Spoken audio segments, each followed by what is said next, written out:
Alrighty, in this video, we're just gonna go over looping, basically in Hookpad. By default, when it gets done with the section, it will automatically just start playing it again. It'll loop it. So you can play this whole section on repeat without having to press play over and over, which is awesome. But let's say we wanted to just loop a smaller part.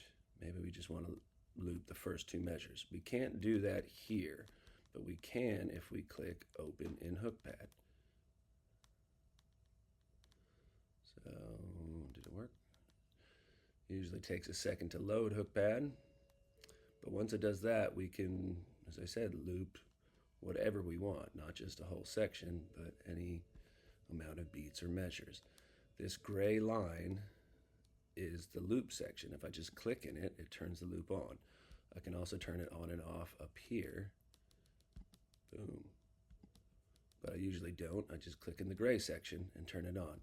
Now I can drag from the end of it, and now I'm only looping two. Ooh, here's a cool thing to notice. In our settings video, we showed how to change the color mode to major, because then one will always be red. Now one is purple. It's hard to see because the one's in the middle of this line, but 4 is supposed to be green, and now really that's the flat 6 or the 6 in the minor key. So we need to change the preferences. Doing the theory tab settings does not change the preferences. You go here and you go to major centric.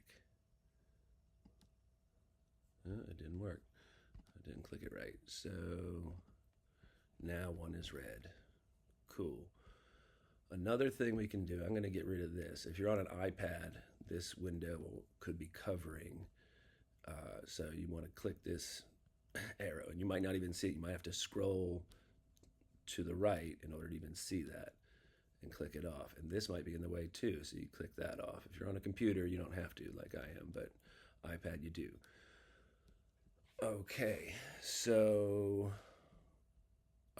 one other thing about this. So I can click in two other things. I can click and drag this loop section and then bring it back and have a bigger section and do the same thing. Loop these two, those, now these 4, and then drag it back and click and have all 8.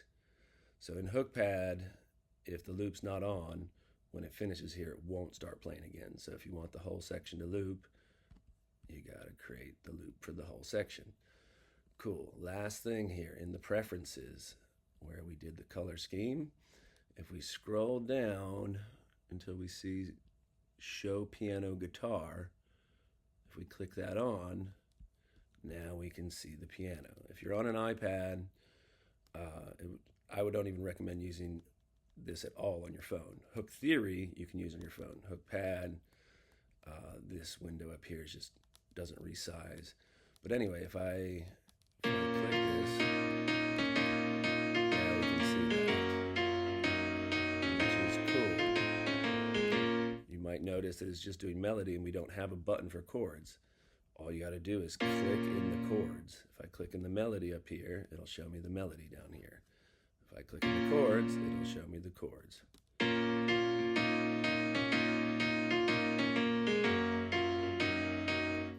Awesome. So we'll leave that there for now. Last thing, if you want to go back and do another section, just click the back button here. I'm not going to save. We'll go over that in a different video. Don't need to save right now. And I can just go down and work on this next section, open it in Hookpad and do all the same stuff. Alrighty, see you next time.